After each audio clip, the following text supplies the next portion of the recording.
नमस्कार ओडिशा मु लेलिन ठाकुर स्वागत करुच्ची आमर एक नुआ वीडियो को। आज आम कथा हेबा साहिवाल गाई और एचएफ क्रॉस मध्य पार्थक्य कौन। तो आज आम यही दुई गाईटी मध्य क्यों गाईटी रखिले आपण मानक बेसी उत्तम रहा आम आज डिस्कस करी जानिबा। तो सर्वप्रथम देखा गले साहिवाल गाई और होल्स्टीन फ्रिजियन जहाँ आम एचएफ क्रॉस बोली कही था से क्यों प्रकार जाति एमाने होइछन्ति। साहिवाल होची आमर देसी इंडियन ब्रीड आउ होल्स्टीन फ्रिजियन जोटा एचएफ क्रॉस कहूँ सेटा होची शंकर प्रजातिर माने क्रॉस ब्रीड। यही गाई दिन को केते लिटर पर्यंत क्षीर दे थांती।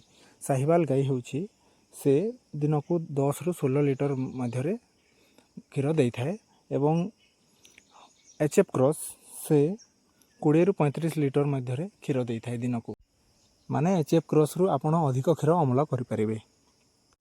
यही दुईटी गाई मध्य क्षीर गुणवत्ता केमिति रही। साहिवाल गाई रे E2 क्षीर गुणवत्ता रही जोटा स्वास्थ्य बहुत भल और एचएफ क्रॉस एथिरे A1 क्षीर गुणवत्ता रही जोटा साधारणतः भल।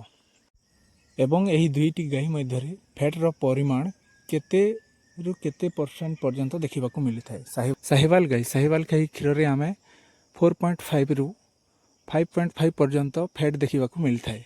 एवं एचएफ क्रॉस गाई क्षीर रे आमे 3.5 रु 4 पर्यंत फैट देखा मिलता है। यही गाई मानकर रोग प्रतिरोधक शक्ति केमती रही है जेहेतु साहिवाल होची आमर देसी प्रजातिर से बहुत कम रोगर लक्षण देखा मिले किंतु एचएफ क्रॉस होची शंकर प्रजातिर से भलरे जत्न न नेले रोगर बहुत संभावना देखा दी थाए। तेणु यार जत्न प्रति बेसी ध्यान देवा दरकार।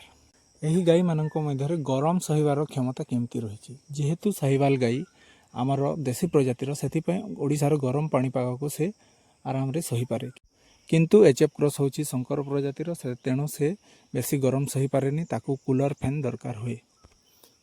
एमानंकर खाद्य खर्च केमिति रही है।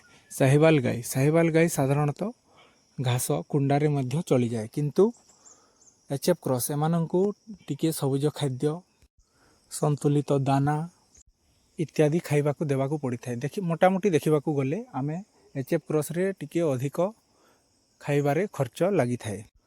तो भाई आजिर भिडियोटी को एठी रखुछु। एमिति नुआ नुआ इनफॉरमेशन जानिबा को हेले आमर चैनल को सब्सक्राइब करंतु एवं शेयर करबा पय भूलिबे नहीं।